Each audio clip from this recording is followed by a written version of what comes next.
अस्सलाम वालेकुम एवरीवन। मेरा नाम मोहम्मद फ़सी है और जैसा कि आप लोग को मालूम है, हमने एक कोर्स स्टार्ट किया था। ये इस कोर्स की फ़र्स्ट वीडियो है। इस वीडियो में हम बेसिक्स कॉन्सेप्ट्स क्लियर करेंगे और काफ़ी चीज़ें हम इंशाल्लाह इस वीडियो में सीखेंगे। मैंने कुछ गोल्स असाइन किए हैं यहाँ पे। सबसे पहले इस वीडियो के कुछ गोल्स हैं। सबसे पहले हम यहाँ पे एलएलएम पढ़ेंगे कि एलएलएम क्या होता है, ठीक है। और इसका हम ब्रीफ इंट्रोडक्शन लेंगे, ऐसे ही एजेंट्स पढ़ेंगे, वर्कफ्लोस वगैरह। इसका है ना सिर्फ इंट्रोडक्शन लेंगे। आपको इंशाल्लाह मैं एक स्टोरी से समझाऊंगा ये एलएलएम एजेंट्स और वर्कफ्लोस क्या होते हैं। फिर उसके बाद इस वीडियो के कुछ गोल्स हैं। हम एलएलएम्स के बारे में सीखेंगे कि वो कैसे वर्क करते हैं। उसके बाद हम एजेंट्स के कॉन्सेप्ट क्लियर करेंगे। फिर हम इंट्रोडक्शन लेंगे ओपन एजेंट एसडीके का, वो करेंगे। ये जो ओपन एजेंट एसडीके का जो इंट्रोडक्शन है, ये बेसिकली हम ओपन एजेंट एसडीके की जो ऑफिशियल डॉक्यूमेंटेशन है उसके इंट्रो में ये जो सारी चीज़ें लिखी हुई हैं, हम इसे इंशाल्लाह कवर करेंगे। फिर उसके बाद हम सिंपल हेलो वर्ल्ड करेंगे, ठीक है। और मैं उससे पहले कुछ फ़ीचर्स वगैरह हैं ओपन एजेंट एसडीके के, ये इंट्रोडक्शन में ही मौजूद है, तो वो भी थोड़ी बहुत डिस्कस करेंगे। उसके बाद हम ओपन एजेंट एसडीके का हेलो वर्ल्ड करेंगे, ठीक है। और फिर कुछ कॉन्फ़िगरेशन सीखेंगे कि हम ओपन एजेंट एसडीके में कॉन्फ़िगरेशन कैसे कर सकते हैं। कुछ टास्क आप लोग के लिए भी है, क्योंकि ज़ाहिर सी बात है अगर आप लोग को सीखना है तो आप लोग को भी साथ साथ काम करना होगा। तो कुछ टास्क आप लोग के लिए। सबसे पहले ये है कि अगर कोई ऐसी टर्म, कोई ऐसी चीज़ आ जाती है जो आपके लिए नहीं है, या फिर अगर आपको पता भी है तो एक बार आप उसको ना नोट डाउन कर लें अपने पास, ठीक है, ताकि आपको वो याद रहे। फिर आप खुद से हेलो वर्ल्ड करने की कोशिश कीजिएगा ओपन एजेंट एसडीके की। उसके बाद डॉक्यूमेंटेशन को भी पढ़ने की थोड़ी बहुत कोशिश कीजिए, क्योंकि डॉक्यूमेंटेशन पढ़ना एक आर्ट है, ठीक है।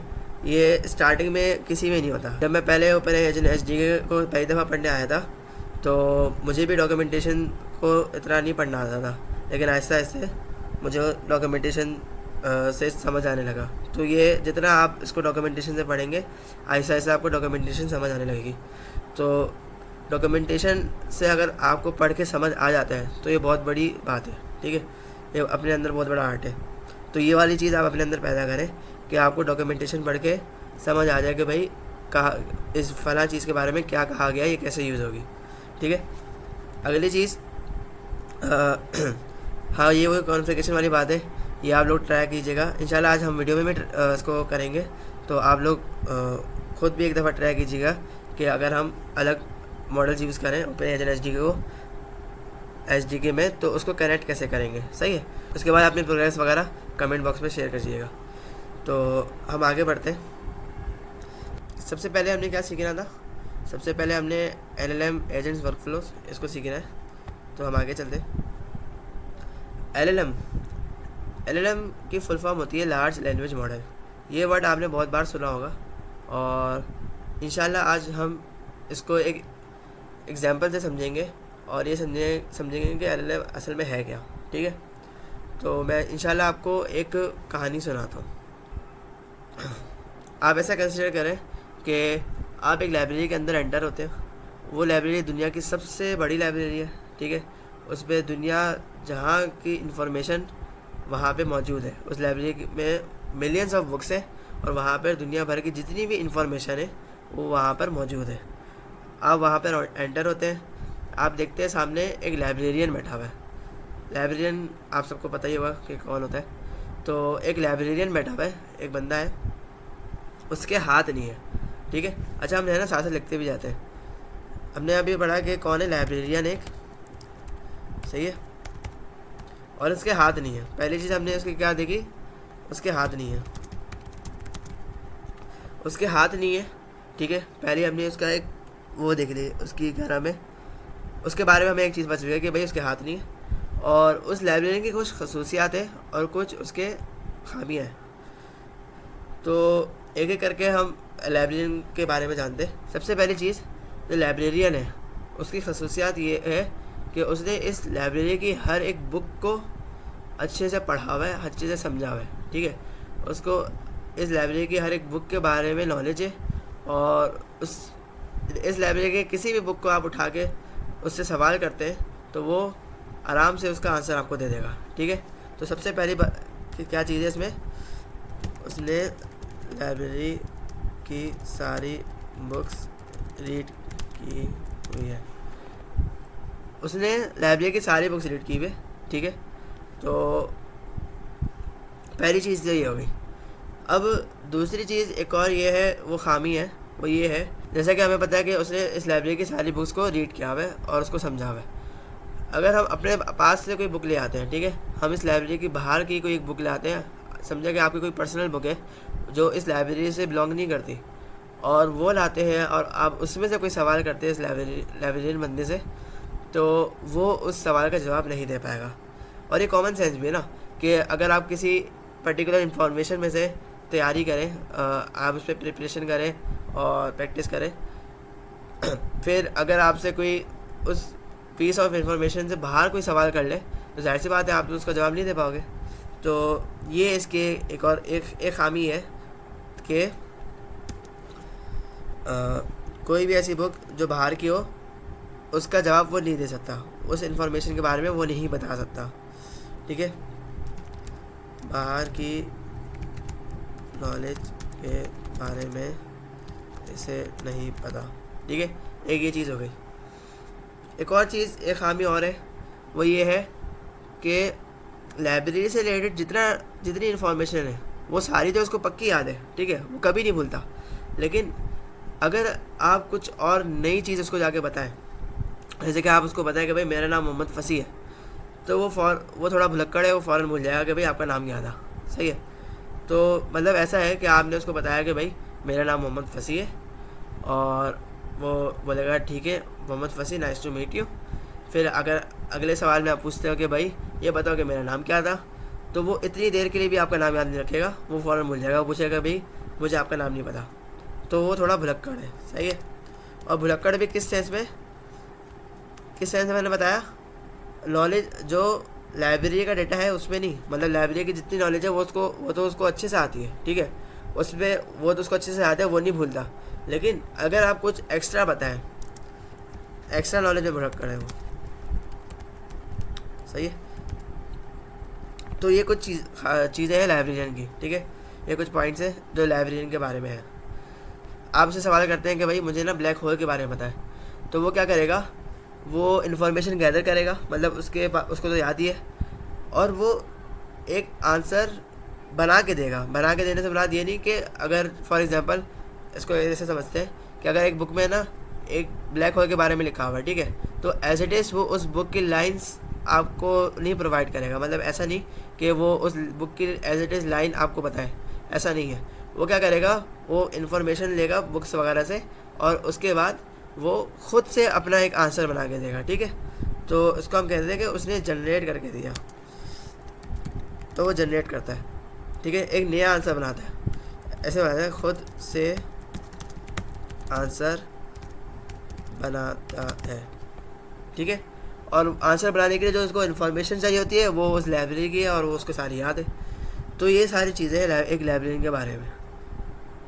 तो अच्छा, इसमें ना एक दफ़ा ओवरव्यू भी देखते हैं। उसके हाथ नहीं है, इससे हमें ये चीज़ समझ आ रही है कि वो कुछ कर नहीं सकता, वो जस्ट एक बंदा है, बैठा हुआ है या खड़ा हुआ है, और वो जस्ट हमें इन्फॉर्मेशन दे सकता है, कुछ पूछे तो उसका जवाब दे सकता है। हाथ नहीं है तो उसका मतलब ये नहीं होगा कि वो जाके मेरे लिए पानी लेकर आ जाएगा, ऐसा नहीं है। ठीक है, तो हाथ नहीं है तो उसका मतलब ये है कि वो कुछ एक्शन परफॉर्म नहीं कर सकता।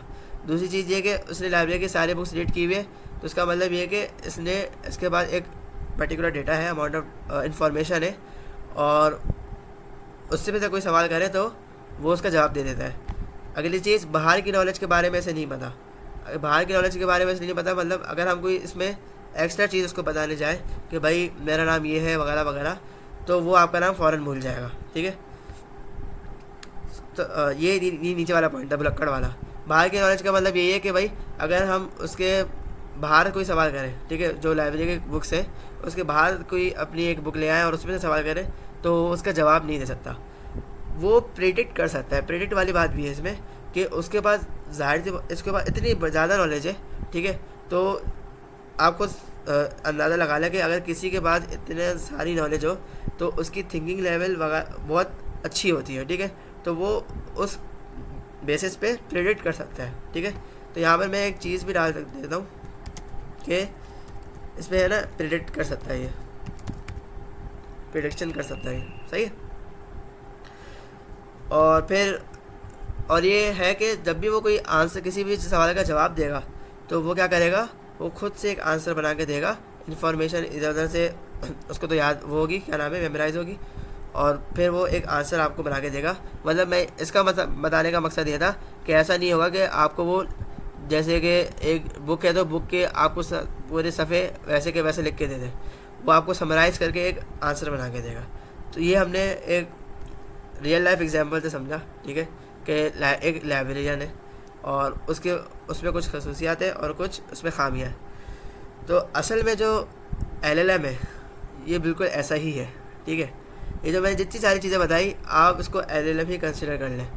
LLM क्या है, अभी मैंने देखा आपको जनरल वे में बताया, अब मैं थोड़ा टेक्निकल उसमें बताता हूँ। LLM क्या है, एक लार्ज लैंग्वेज मॉडल है, ठीक है, ठीक है। उसके हाथ नहीं है, यहाँ पे लाइब्रेरियन के हाथ नहीं थे, तो इसका मतलब क्या हुआ, ये एक्शन परफॉर्म नहीं कर सकता। तो LLM के पास भी कुछ एक्सटर्नल टूल्स वगैरह, जो रॉ, मैं उसकी बात कर रहा हूँ, जो रॉ LLM है, ठीक है, जो जिसमें हम रिक्वेस्ट करते हैं और रिस्पॉन्स देता है, तो उसके पास भी कुछ फ़िलहाल टूल वगैरह नहीं है, सही है। तो वो कुछ कर नहीं सकता। तो ये वाली बात यहाँ से रिलेट हो गई कि भाई इसके हाथ नहीं है तो वो एक्शन परफॉर्म नहीं कर सकता, बस आपको इन्फॉर्मेशन दे सकता है। तो LLM भी ऐसा ही है कि वो क्या करेगा, आपको इन्फॉर्मेशन दे देगा और वो कुछ एक्शन परफॉर्म नहीं कर पाएगा, सही है। अच्छा, इसको मैंने एक काम करता हूँ, मैं साथ साथ ना यहाँ पे लिखता भी हूँ। अब हम LLM को कंपेयर करने जा रहे हैं।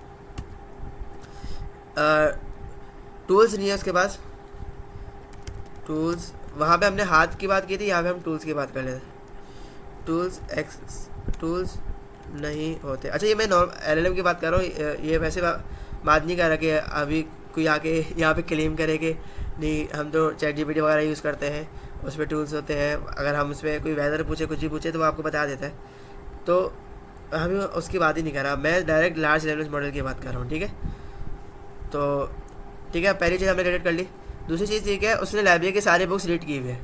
यहाँ पे हम इसको ऐसे समझेंगे कि उसने वो एक डेटा पे ट्रेन हुआ है, ठीक है, एक यहाँ पे डेटा पर ट्रेन हुआ है, वो एक डेटा पर ट्रेन हुआ है, ठीक है। यहाँ पर उसने बुक्स रीड कर ली थी तो उसके बाद सारी नॉलेज आ गई थी। यहाँ पर उसको वही सारी बुक्स का मतलब जो डेटा था उसको प्रोवाइड किया गया, तो ये एक पर्टिकुलर डेटा है, उस पर वो ट्रेन हुआ है, सही है। और उसके बाद नेक्स्ट चीज़ क्या है, बाहर की नॉलेज के बारे में ऐसे नहीं पता, बिल्कुल ऐसा ही है। अगर आप LLM से पूछते हैं कि भाई ये बताओ कि मेरे मेरे फादर का नाम क्या है, तो उसको तो नहीं पता, जाहिर सी बात है।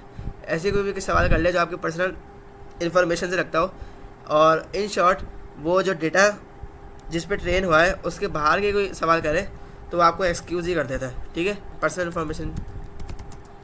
इन्फॉर्मेशन नहीं है इसके पास, ठीक है। तो ये हो गया। उसके बाद नेक्स्ट चीज़ क्या है, भुलक्कड़ है। तो LLM भी हमारा ऐसा ही है। जो हमारा LLM है ना, हम उसको इंशाल्लाह प्रैक्टिकल भी देखेंगे। हम एक रिक्वेस्ट करेंगे, उसमें हम अपना नाम बताएंगे, दूसरी रिक्वेस्ट में नाम पूछेंगे तो वो हमें नाम नहीं बता पाएगा। तो ये भी भुलक्कड़ ही है, ठीक है, भुलक्कड़ है ये भी। और दूसरी चीज़ ये हो गई कि खुद से आंसर बनाता है, बिल्कुल LLM भी खुद से आंसर जनरेट करता है, ठीक है। यहाँ पे मैं वर्ड यूज़ करता हूँ जनरेट आंसर, तो ये जनरेट करता है। प्रेडिक्शन वाली खासियत इसमें भी है कि अगर इसके आप कोई ऐसा सवाल करें जो इसके पर्सनल डेटा में ना हो लेकिन उससे कुछ मिलता जुलता हो, तो वो आपको प्रेडिक्ट करके दे सकता है। तो प्रेडिक्शन इसके अंदर भी है, सही है, प्रेडिक्शन ये भी कर सकता है। तो ये देखें, हमने LLM को समझा और होपफुली आपको समझ आ गया होगा कि LLM है क्या। मैंने आपको पहले एक जनरल एक एग्जांपल बताई और उसके बाद फिर मैंने आपको बताया कि LLM असल में होता क्या है, ठीक है। तो ये था LLM। अब इसमें ना कुछ मसले आ रहे थे हमारे पास।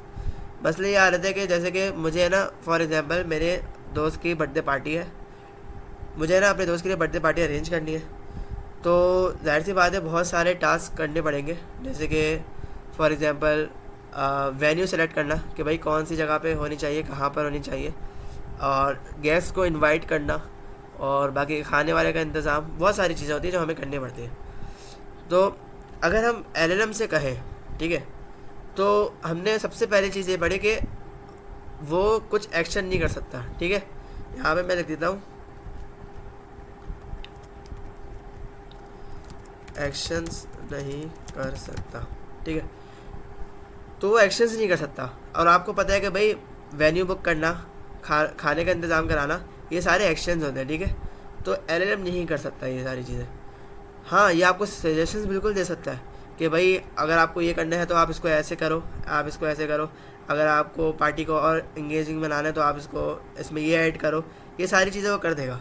लेकिन वो खुद से आपके लिए पार्टी बुक नहीं कर सकता, मतलब आपके लिए उसको इनवाइट नहीं कर सकता, क्या नाम है, कस्टमर से नहीं, गेस्ट को इनवाइट नहीं कर सकता, और भी बहुत सारी चीज़ें।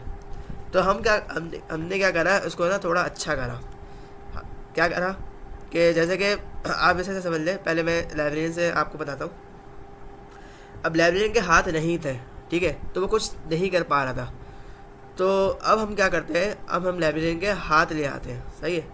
हमने क्या करा, लाइब्रेरियन के हाथ ले आए। अब जो लाइब्रेरियन थे उसके एक मिनट के लिए आप समझ लें कि है ना, उसके हाथ आ गए।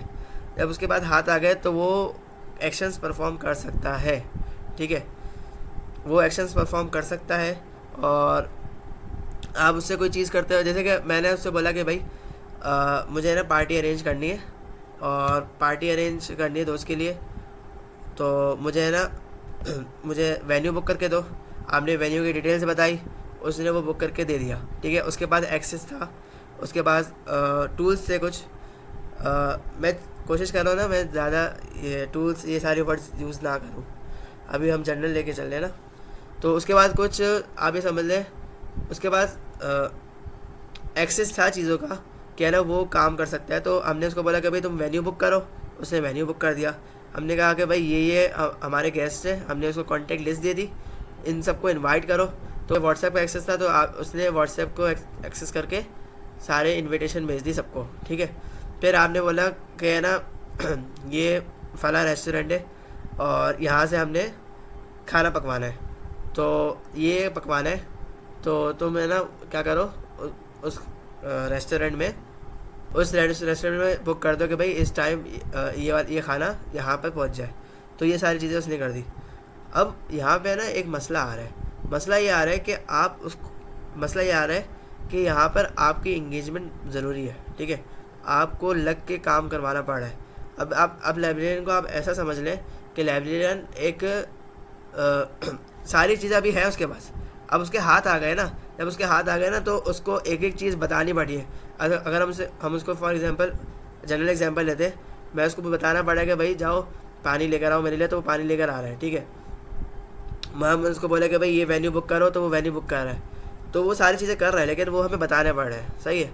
तो अब यहाँ पे मसला ये आ रहा है कि भाई एक वर्क फ्लो डिज़ाइन हुआ है, एक डिज़ाइन पैटर्न्स है, उस पर ये चल रहा है, ठीक है। जैसे कि मैंने बोला कि भाई मुझे बर्थडे पार्टी अरेंज करनी है, जब मुझे बर्थडे पार्टी अरेंज करनी है तो मैंने पीछे ना पूरा एक डिज़ाइन कर दिया इसको कि भाई पहले तुम क्या करना, पहले तुम वेन्यू बुक करना कि भाई कहाँ पर होनी चाहिए, फिर तुम गेस्ट के लिए वो करना, उनको इनविटेशन भेजना, तुम खाने का इंतज़ाम करना, केक का इंतज़ाम करना। तो ये सारी चीज़ें ना मैंने एक पर्टिकुलर वो बता दिया, फ्लो बता दिया कि भाई पहले तुम ये करो, फिर ये करो, फिर ये करो। तो फिर लाइब्रेरियन वो एक एक करके सारी चीज़ें कर रहा है, ठीक है। तो ये जो होते हैं ये हमारे वर्क फ्लोज होते हैं। वर्क फ्लोज क्या होते हैं, वर्क फ्लोज में ये होता है कि भाई आप वर्क फ्लोज के थ्रू कोई पर्टिकुलर काम, पर्टिकुलर जॉब आप करवाते हैं। जैसे कि हमने यहाँ पे पार्टी वाली, हमारा गोल था कि भाई हमने पार्टी अरेंज करनी है, बर्थडे पार्टी, तो हम यहीं पर तो हम क्या कर रहे हैं, हमने डिफ़ाइन कर दिया कि भाई पहले ये करना है, ये करना है, ये करना है। तो उस पैटर्न को फॉलो करते हुए सारा काम होगा और हमारी पार्टी अरेंज हो जाएगी। लेकिन इसमें एक मसला ये आ रहा है, इसमें हमें क्या करना पड़ रहा है, हमारी इंगेजमेंट ज़रूरी है, हमें यहाँ पे बताना पड़ी एक चीज़ कि भाई तुमने ये करना है, ये करना है, ये करना है। तो इस चीज़ को भी हम वो कर सकते हैं, क्या नाम है, दूर कर सकते हैं। तो ये मसला बना। पहले तो LLM थे नॉर्मल, वो कुछ कर ही नहीं सकते थे। फिर वर्क फ्लोज आए, वर्क फ्लोज से हम कोई पर्टिकुलर काम करवा रहे हैं, लेकिन उसमें यह है कि प्री डिफाइंड पाथ है, उस पाथ को फॉलो करते हुए सारे काम चल रहे हैं, ठीक है।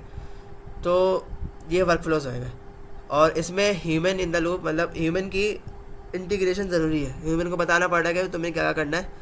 वर्क फ्लोज भी डिज़ाइन किए हुए ना, तो एक मतलब पैटर्न हमने डिज़ाइन किया है और उस पैटर्न में सारी चीज़ें चल रही है। अब थर्ड चीज़ जो आती है कि भाई हम पूरा इंडिपेंडेंट होना चाह रहे हैं, हम बस ऐसा सिस्टम बनाना चाह रहे हैं कि जिसको हम बोले कि भाई तुम मेरे लिए बर्थडे पार्टी अरेंज कर दो। वो सारी चीज़ें खुद करे, वो पहले सोचे, सबसे बड़ी चीज़ वो पहले सोचे और वो प्लान करे। मेन चीज़ है प्लान करना। वो प्लान करे कि भाई मुझे बर्थडे पार्टी अरेंज करनी है, ठीक है, ये फ़लाँ तारीख को बर्थडे पार्टी है, तो मुझे सबसे अच्छा वेन्यू कौन सा रहेगा करने के लिए, ये चीज़ प्लान करे। अच्छा वेन्यू सेलेक्ट कर लिया तो सबसे अच्छा खाना कौन सा रहेगा, यहाँ पर जो जिन्होंने बताया, मतलब जो जिसने ऑर्डर दिया है, जो ह्यूमन है, उसको क्या पसंद है, उस हिसाब से अरेंज करना। तो ये पहले पूरी प्लानिंग होती है, पहले पूरा प्लान करें कि मुझे क्या क्या करना चाहिए, ठीक है। फिर टूल्स को यूज़ करते हुए वो सारे क्या नाम है, सारे एक्शन परफॉर्म करें। तो ये चीज़ होती है एजेंट, ठीक है। एजेंट में होता ही है, सबसे मेन चीज़ जो एजेंट की है वो यही है कि वो ऑटोनोमस डिसीजन लेता है। ऑटोनोमस डिसीजन का मतलब ये हुआ कि आपको लग के उसको बताना नहीं पड़ता कि भाई तुम ये करो, ये करो, ये करो, ये करो। आपने उसको काम असाइन कर दिया कि भाई तुम्हारा काम है बर्थडे पार्टी अरेंज करना। तो वो क्या करेगा, वो सारी चीज़ें प्लानिंग वगैरह सारी चीज़ें खुद करेगा, सही है। तो ये मैंने छोटा सा ओवरव्यू दिया है, मैं डायग्राम वगैरह भी बनाई थी नीचे। LLM के केस में क्या हो रहा था कि हम एक इनपुट दे रहे थे, हम उसे सवाल कर रहे थे, वो उसका जवाब दे रहा था, वह LLM के पास आ रहा था, LLM जनरेट करके उसका आंसर दे रहा था, ठीक है। LLM के केस में ये हो रहा था। फिर हमने बताया कि कुछ वर्क फ्लोज होते हैं। वर्क फ्लो में क्या हो रहा है कि हमने एक इनपुट दिया, हमने बताया कि भाई तुम ये वेन्यू शेड्यूल, मतलब ये वेन्यू अरेंज करो, ये जगह में है ना, बुक कर दो बर्थडे पार्टी के लिए। तो वो क्या करेगा, वो टूल्स से एक्सेस लेगा। LLM क्या करेगा, उसे टूल्स समझे उसके हाथ है लाइब्रेरियन के, ठीक है। उसने क्या करा, उसने टूल्स का एक्सेस लिया, मतलब टूल से चेक करा कि भाई कौन सा वेन्यू है और बेहतर रहेगा और कौन सा वेन्यू मुझे बुक करना चाहिए। फिर उसने वो वाला वेन्यू बुक कर दिया। या फिर हमने अगर बताया होगा कि भाई ये वाली जगह हमें वो करनी है पार्टी, तो वो वाली जगह वो कर देगा बाकी सारी चीज़ों के हिसाब से, ठीक है।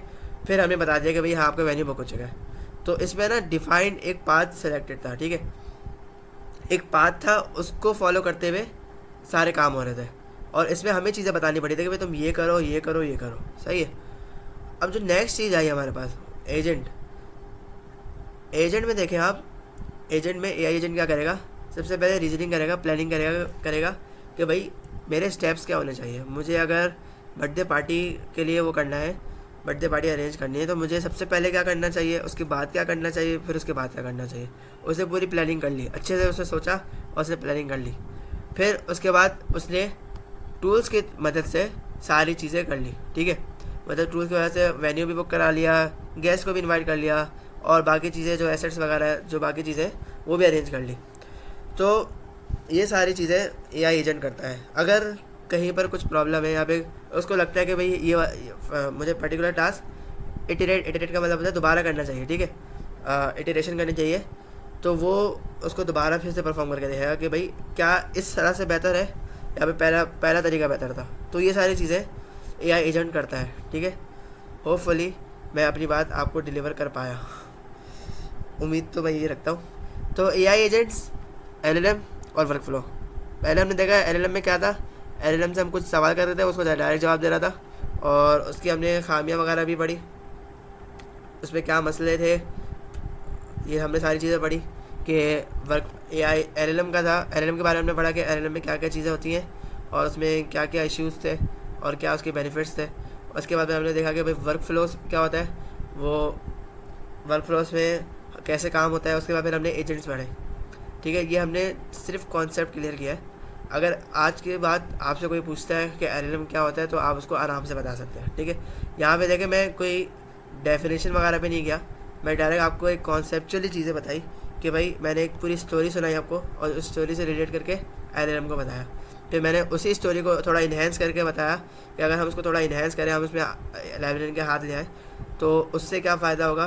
तो उससे फिर मैंने वो आपको समझाया। उसके बाद फिर मैंने उसको वर्क फ्लो से रिलेट करा, ठीक है। फिर वर्क फ्लो से रिलेट करने के बाद फिर मैंने आपको वहाँ पर भी एक प्रॉब्लम बताई कि प्रॉब्लम क्या थी, कि यहाँ पर भी ह्यूमन की इंटीग्रेशन थी, ह्यूमन बीच में आ रहा था और उसको ही सारी चीज़ें बतानी पड़ रही थी। आगे थिंकिंग वगैरह एलएलएम तो कर रहा था, लेकिन मेन चीज़ें सारी बतानी पड़ी थी ह्यूमन को। इस ह्यूमन को रिप्लेस करने के लिए फिर एजेंट आया, जो क्या करेगा, जिसके पास एलएलएम होगा, ये मेन पॉइंट है, एजेंट के पास एलएलएम होगा, ठीक है, समझे। एजेंट के अंदर एलएलएम होता है और वो एलएलएम का यूज़ करते हुए सारी चीज़ें हैंडल कर रहा होता है, और वो थिंकिंग वाला पार्ट, रीजनिंग वाला पार्ट भी सारे खुद ही हैंडल कर रहा होता है। एजेंट की मेन डेफिनेशन में ये आता है कि ये ऑटोनोमस डिसीजन ले सकता है, ठीक है, ये खुद से फैसला कर सकता है कि मुझे क्या करना चाहिए। सबसे बड़ी चीज़ यही है एजेंट की। तो ये आपको मैंने कॉन्सेप्चुअली बताने की कोशिश की। अब हम क्या करते हैं, हम इसकी है ना डॉक्यूमेंटेशन में आते हैं। पहले ना हम उस पर देख लेते हैं क्या क्या चीज़ें रह गई। हमने ये सारी चीज़ें देख ली कि भाई एलएलएम क्या होता है, एजेंट क्या होता है, वर्कफ्लोज क्या होते हैं, सही है। अब उसके बाद हमने ये एलएलएम कैसे काम करते हैं ये भी हमने देख लिया, ठीक है। मैंने आपको बताया कि वही पूरी लाइब्रेरी की कहानी सुनाई, उसमें बताया कि भाई उसको खुद से जनरेट करके देगा आंसर, ठीक है। एजेंट्स कैसे काम करते हैं ये भी मैंने बताया कि वो थिंकिंग करते हैं, प्लानिंग वगैरह करते हैं, उसके बाद फिर वो एक्शंस परफॉर्म करते हैं। फिर हम आते हैं इंट्रोडक्शन किस में, एसजीके का। ये मैं ओपन एजेंट एसजीके की ऑफिशियल डॉक्यूमेंटेशन में आया हूँ और यहाँ पर ये इंट्रो वाले पार्ट पे आया हूँ मैं, और तो यहाँ पे हमें ये चीज़ें मिलेंगी, सही है। तो हम कोई इंट्रो लेंगे इसका और इसमें ना एक एक करके सारी चीज़ें समझेंगे। अभी फ़िल वक्त सारी चीज़ें डेप्थ से समझने की कोई नीड नहीं है, तो मैंने आप पहले ही बता दिया कि हम लेवल 1, लेवल 2, लेवल 3 तीन लेवल्स में मैंने कैटेगराइज किया हुआ है। तो लेवल 1 में हम ज़्यादातर कॉन्सेप्ट से क्लियर करेंगे, कोड भी करेंगे इंशाल्लाह। तो अभी जो यहाँ पे नई नई टर्मिनोलॉजीज आएंगी, नई नई टर्म्स आएंगी, प्रिमिटिव्स आएंगे, उसको मैं डेप्थ में भी नहीं बताऊँगा, जाहिर सी बात है। वो जब उसका टॉपिक आएगा, उसकी अलग से वीडियो होगी, तो उस दिन मैं वो चीज़ समझाऊँगा। अभी जस्ट इंट्रो है तो उसको बहुत फास्ट फॉरवर्ड रखते हैं, ठीक है। ओपन है एजेंट एसजीके, ये एक एजेंटिक फ्रेमवर्क है। जो हमने एजेंट्स के बारे में भी सीखा ना, एजेंट्स क्या होते हैं कि डिसीजन वगैरह लेते हैं, प्लान करते हैं और कोई टास्क परफॉर्म करते हैं, ऑटोनोमस डिसीजन लेते हैं। तो ये एक फ्रेमवर्क है, इसकी मदद से हम वैसे एजेंट्स बना सकते हैं, ठीक है। और सिर्फ इतना नहीं है, इसमें हम बहुत सारी चीज़ें कर सकते हैं, बहुत ज़्यादा कस्टमाइजेबल है। तो ये ओपन एजेंट एसजीके एक फ्रेमवर्क है जिसके थ्रू हम एजेंट्स बनाएंगे, एजेंटिक एप्लीकेशंस बनाएंगे, ठीक है। तो इसमें कुछ प्रिमिटिव्स है, ठीक है। मेन चीज़ें कौन कौन सी, एजेंट्स, जाहिर सी बात है एजेंट्स प्रिमिटिव्स है क्योंकि ये है ही एजेंटिक फ्रेमवर्क, इसमें सारा काम एजेंट से रिलेटेड ही हो रहा है। हैंड्स ऑफ टास्क डेलीगेट करने को कहते हैं कि भाई एक एजेंट ने दूसरे एजेंट को टास्क डेलीगेट कर दिया, मतलब एक एजेंट ने दूसरे एजेंट को टास्क दे दिया, मतलब अब दूसरे एजेंट की जिम्मेदारी है उस टास्क को करना। अच्छा, मैं डिटेल में बिल्कुल नहीं बता रहा अभी, क्योंकि अगर मैंने एक चीज़ डिटेल में बताई तो ये बहुत बड़ी वीडियो हो जाएगी, और मैं नहीं चाह रहा कि अभी इंट्रोडक्शन वीडियो ही बहुत लंबी हो जाए। अगली चीज़ गार्डियल्स, ये आप इस तरह से समझ लें कि अगर ये गार्डियल्स क्या है, which enable the inputs to agent to be validated, इसके थ्रू हमारा इनपुट या आउटपुट वैलिडेट हो जाता है, सही है। सेशंस, ये बेसिकली हिस्ट्री मेंटेन करने के लिए होता है। ये सारी चीज़ें हम इंशाल्लाह डिटेल में पढ़ेंगे, तो अभी आप उसमें ना रहें। फिर ये नीचे आ जाते हैं हम, इसमें कुछ फीचर्स के बारे में बताया हुआ है, ठीक है। इस फीचर्स को भी हम इंशाल्लाह पढ़ेंगे।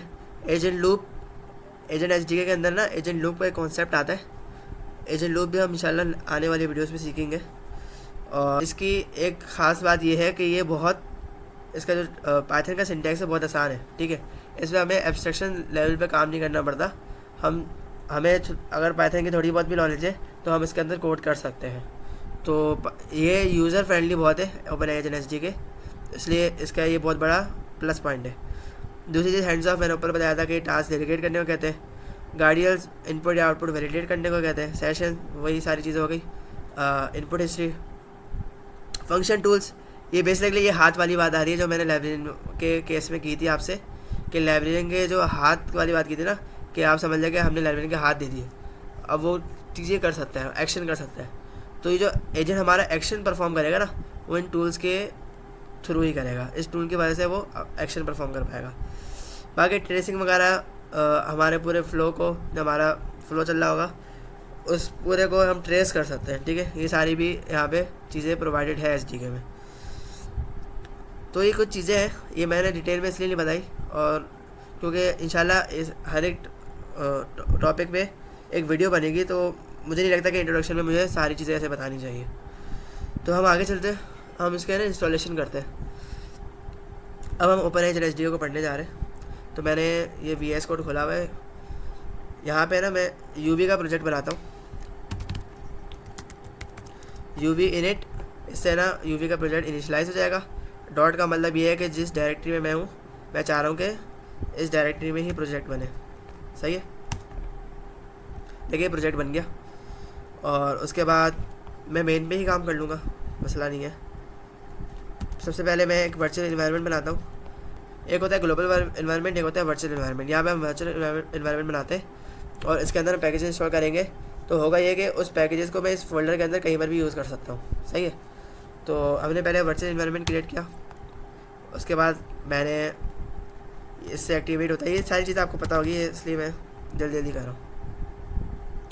अब सबसे पहले हम OpenAI एजेंट SDK को इंस्टॉल करते हैं। यहाँ पे क्या लिखा हुआ है, पिप इंस्टॉल OpenAI एजेंट्स।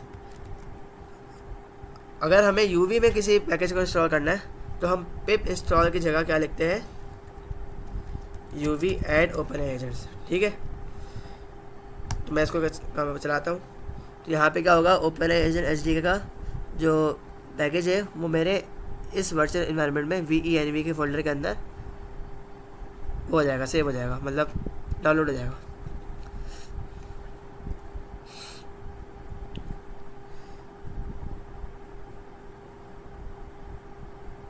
ठीक है, ये हो गया।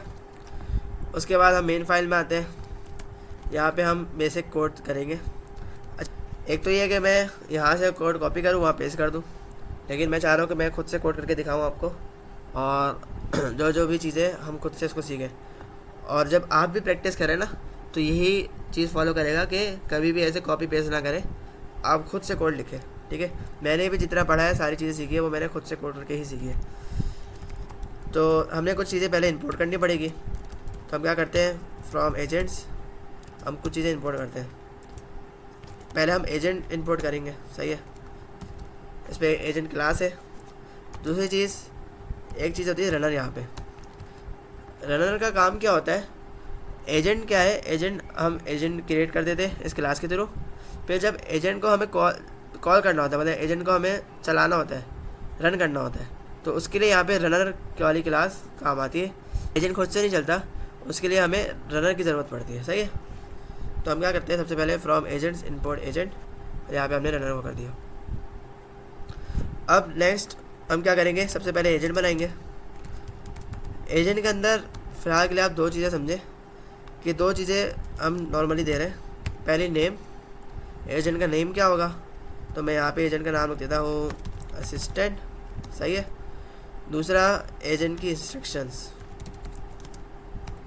मतलब ये जो एजेंट है ये समझे आप उसको ना एक रियल बंदा समझे, ठीक है। तो वो रियल बंदा जो है उसकी इंस्ट्रक्शंस क्या है, हम उसको बता रहे हैं कि भाई तुम क्या हो, ठीक है। तो इंस्ट्रक्शंस के अंदर वो चीज़ आती है। तो मैं बोल देता हूँ कि अभी फ़िलहाल के लिए you are a helpful assistant, ठीक है। फिर नेक्स्ट चीज़ क्या है, हम नेक्स्ट चीज़ क्या करेंगे, इस एजेंट को चलाएंगे, ठीक है। तो उसके लिए हम क्या करते हैं, उसके लिए हम रनर वाली क्लास के अंदर मेथड्स होते हैं कुछ। एक मेथड है रन सिंक। रन सिंक से क्या होगा, रनर डॉट रन का मतलब ये हो गया कि भाई इसके थ्रू, इस मेथड के थ्रू हम एजेंट को चला सकते हैं, और जब एजेंट को चलाएंगे तो उसके अंदर क्या नाम है, दो मेथड रखे हैं, एक रन सिंक है, एक रन है। रन सिंक से हम सिंक्रोनस वे में चला सकते हैं, रन से हम एसिंक्रोनस में चला सकते हैं, ठीक है। तो हम रन सिंक को कॉल करते हैं। इसके अंदर दो मेन चीज़ें, पहला है स्टार्टिंग एजेंट। स्टार्टिंग एजेंट में हम हमारा ये वाला एजेंट पास कर देंगे, हम बोल देंगे भाई तुम इस एजेंट से स्टार्ट करना, सही है। इसको मैं कॉपी करके यहाँ पेस्ट कर देता हूँ। दूसरी चीज़ है इनपुट। इनपुट बेसिकली वो सवाल है जो हम करते हैं, जैसे कि हम लाइब्रेरी वाली एग्जांपल दे रहे थे, तो वहाँ पर क्या था, जो हम लाइब्रेरियन से सवाल कर रहे थे ना, तो यहाँ पर भी ये है कि जो सवाल हम करना चाहें, तो मैं यहाँ पे लिख देता हूँ what is the capital of Pakistan. मैंने एक सवाल कर लिया इससे, और ये जो होगा एक रिज़ल्ट रिटर्न करेगा, तो मैं इसको वेरिएबल के अंदर स्टोर करा लेता हूँ और फिर रिज़ल्ट को प्रिंट करा लेता हूँ। तो रिज़ल्ट के अंदर ना एक की होती है फाइनल आउटपुट, उसके अंदर हमारा मेन आउटपुट आता है। सही है, ये बेसिक चीज़ है, इसमें कोई मुश्किल चीज़ है नहीं। तो हमें फाइनल आउटपुट में आंसर मिल जाएगा। देखिए इतना सिंपल सा कोड है, इसमें यूज़र फ्रेंडली है काफ़ी ओपन एच के। देखिए इसमें इतना आसान सा कोड लिखा हुआ है और हमारा ये सिंपल हेलो वर्ल्ड हो भी चुका है। ठीक है, इसके थ्रू हम एजेंट्स को चला सकते हैं। अब मैं इस कोड को रन करूँगा तो एक एरर आएगा। मैं आपको ना चला के दिखा दूँ कि एरर क्या आएगा। कोई भी अगर यूवी से हमें फाइल रन करनी हो तो हम लिखते हैं यूवी रन, फिर फाइल का नाम। ठीक है, तो हम इसको चलाते हैं। देखिए एरर आ गया, और हमें ना एरर भी पढ़ने आने चाहिए। तो ये एपीआई की का एरर आया है, हमारी एपीआई की सेट नहीं है।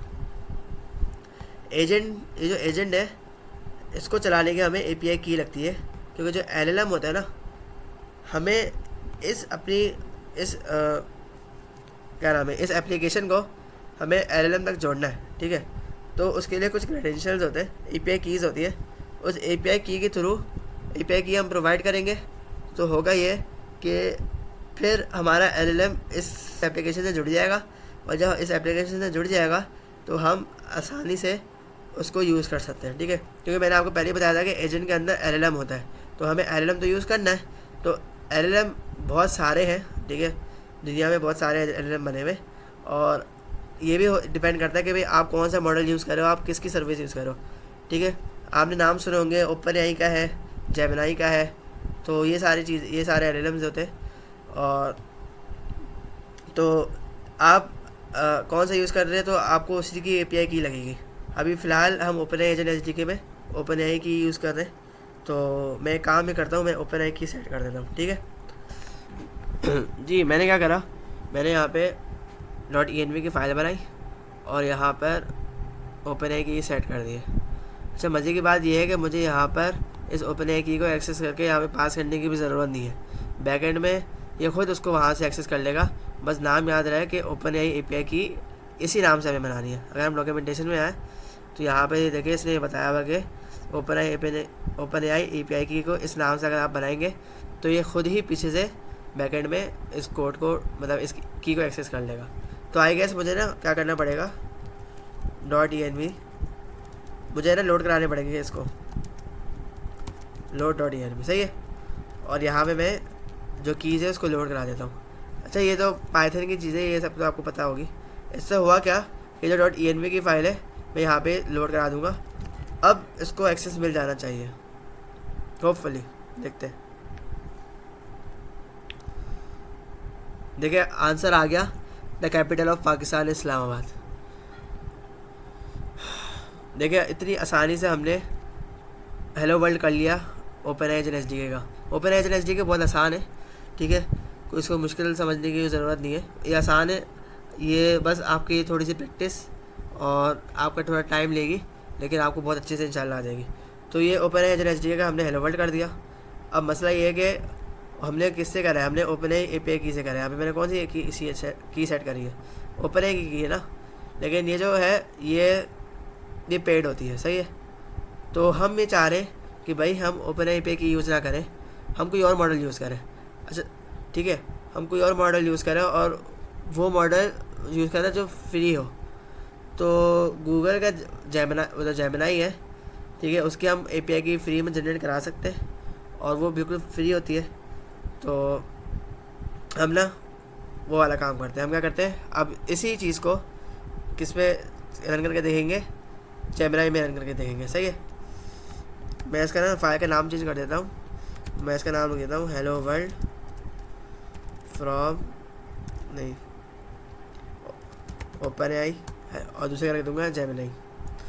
ठीक है, तो हम क्या करते हैं, हम जाते हैं, मैं आपको ना तरीका भी बता देता हूँ कि कैसे हम वो कर सकते हैं। API की जनरेट कर सकते हैं। मैं यहाँ पर आया गूगल AI स्टूडियो पे, ठीक है, गूगल AI स्टूडियो पे आया मैं। तो यहाँ पे देखिए ऊपर ऑप्शन आ रहा है गेट API की। मैं यहाँ पर आया तो यहाँ पे ऑप्शन आ रहा है क्रिएट API की। आप यहाँ पे क्रिएट दबा के उसको क्रिएट कर सकते हैं, ठीक है। मेरी यहाँ पे पहले से बनी हुई है तो मैं इसको भी एक्सेस कर सकता हूँ। बाकी आप यहाँ पे क्रिएट दबाएंगे तो आपसे है ना वो पूछेगा, तो यहाँ पे आप जेमिनाई API सेलेक्ट कर लेगा और फिर आप इसको ऐसे क्रिएट कर सकते हैं। फिर वो आपको सामने आपके कॉपी करने का ऑप्शन आएगा, तो आप वहाँ से कॉपी कर लेगा। मेरे पास यहाँ बनी बनाई है तो मैं यहाँ से कॉपी कर लेता हूँ, सही है। मैंने इसको कॉपी कर लिया।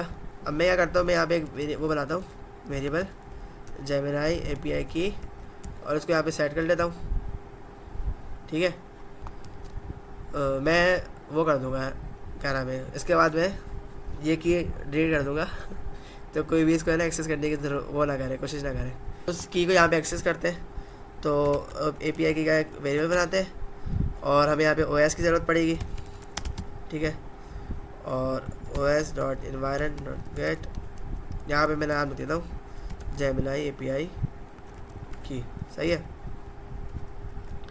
तो मैंने यहाँ पे API की को इसके अंदर एक्सेस कर लिया, ठीक है। ये बेसिक सा कोड है। अब इन्वायरमेंट वेरिएबल से कोई वेरिएबल को कोई वैल्यू अगर हम यहाँ लाना चाहते हैं तो हम इस तरह से लाते हैं। अगर मैं इसको यहाँ पे प्रिंट कराऊंगा तो यहाँ पे API की प्रिंट हो जाएगी, ठीक है। तो ये सारी चीज़ें सबको पता है, ये पाइथन का कोड है, सिंपल। तो नेक्स्ट चीज़ हम क्या करते हैं, अब हम इसके कॉन्फ़िगरेशन में बात करते हैं, ठीक है। मैं यहाँ पे नई फाइल बनाता हूँ, मैंने गलती से इसी में काम कर दिया, हेलो वर्ल्ड जेमिनाई। मैं इसको कॉपी करके यहाँ पे ले आता हूँ और यहाँ पे एक्स्ट्रा चीज़ें हटा देता हूँ। तो अब हम क्या करते हैं, हम में कुछ कॉन्फ़िगरेशन करनी पड़ेगी। तो कॉन्फ़िगरेशन करने के लिए हमें ज़ाहिर सी बात है कुछ क्लासेस इंपोर्ट करनी पड़ेगी। सबसे पहली क्लास हमें इंपोर्ट करनी पड़ेगी जिसका नाम है open H and computer models. ये जो क्लास है ये बेसिकली वो मॉडल है जिस मॉडल के थ्रू रिक्वेस्ट जाती है वहाँ पर, क्या नाम है, सर्वर पे, और फिर वहाँ से हमें रिस्पॉन्स मिलता है। तो जो LLM तक रिक्वेस्ट आती है वो इसके अंदर क्लाइंट होता है उसके थ्रू जाती है, वो भी हम अभी इंपोर्ट करेंगे। लेकिन मैं भी इसको बहुत सिंपल रखना चाह रहा हूँ मैं, इसलिए मैं आपको बस इतना समझ लिया कि कॉन्फ़िगरेशन के लिए ये क्लास ज़रूरी है। दूसरी हमें एसिंग कंपनी आई, इसको इंपोर्ट करना है, ठीक है। तो हमने दो चीज़ें इंपोर्ट कर ली, ऑपरेशन कंप्यूटर मॉडल और दूसरा एसिंग कंपनी आई। एक और क्लास है जिसका नाम है रन कॉन्फ़िग, हम इसको भी इंपोर्ट कर लेते हैं। एसिंग कंपनी से क्या बनता है, क्लाइंट बनता है। वो क्लाइंट हमारा मॉडल के अंदर पास होता है, फिर हम मॉडल को यूज़ करते हुए हम क्या नाम है रिक्वेस्ट भेज सकते हैं, सही है। तो ये सारी चीज़ें, तो हम क्या करते हैं, पहले सबसे पहले क्लाइंट बनाते हैं। क्लाइंट किससे बनेगा, और एसिंग कंपनी से। इसके अंदर दो चीज़ें आएगी, एक API की आएगी जो हमने यहाँ पे ऊपर मंगवा ली है, दूसरा इसमें ना बेस URL आएगा। अच्छा, बेस URL अगर हम जेमिनाई यूज़ करते हैं तो उसका एक कांस्टेंट ही रहेगा, हर किसी का अलग होता है। जेमिनाई का बेस URL अलग होगा, ओपन AI का अलग होगा।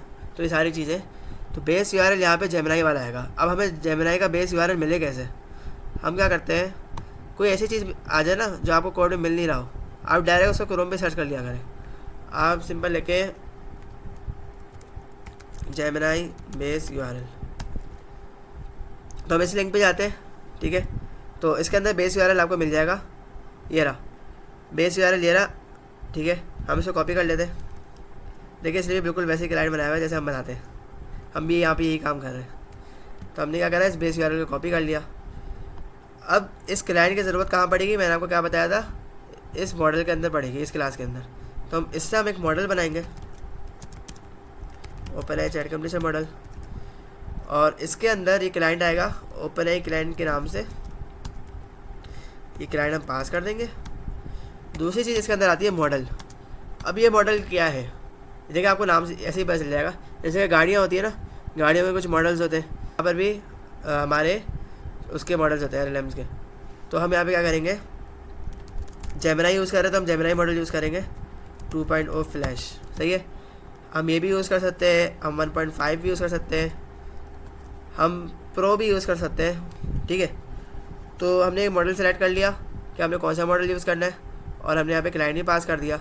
अब इस मॉडल को मैं एजेंट के अंदर पास कर देता हूँ, मॉडल, इसके अंदर एक की है model is equals to model.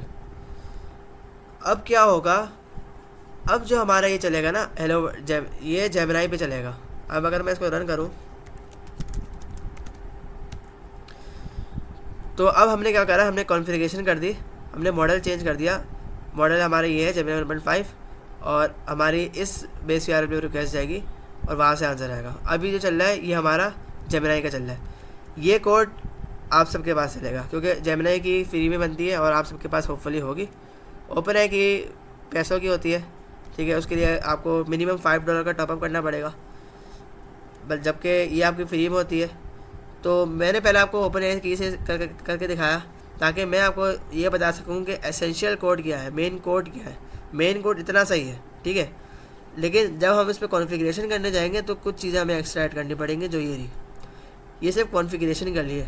अगर हम कोई नया मॉडल कोई दूसरा मॉडल यूज़ करते हैं तो उसके लिए ये सारी चीज़ें, ठीक है।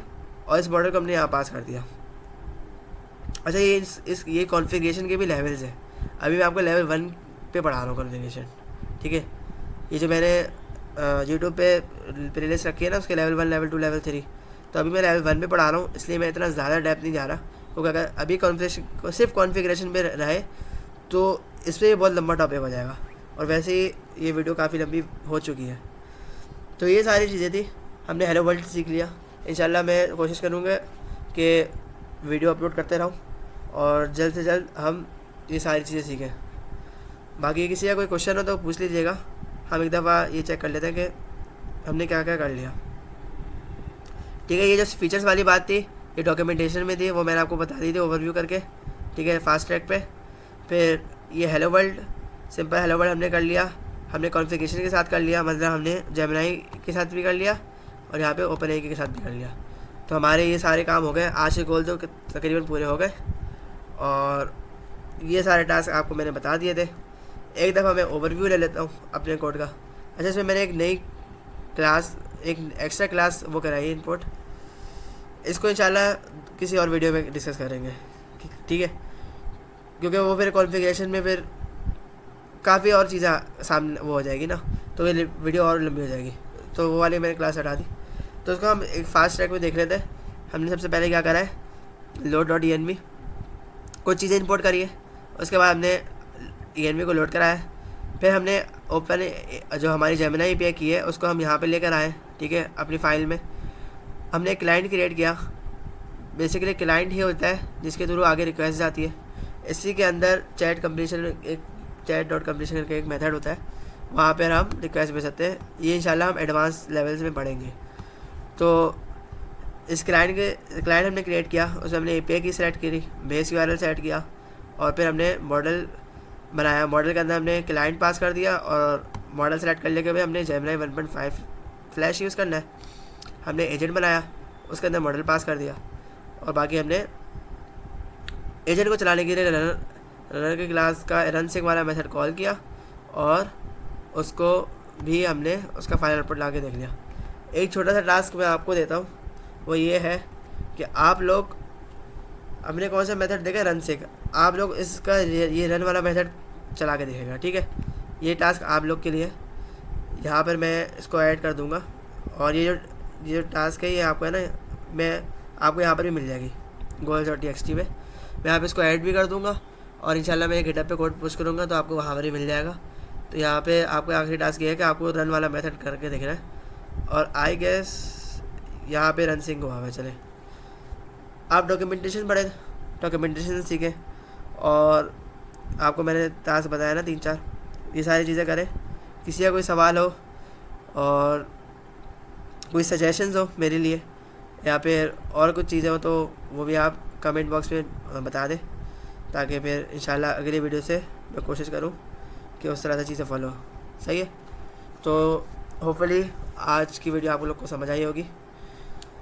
तो इस वीडियो को यहीं पे एंड करते हैं, ठीक है। अस्सलाम वालेकुम।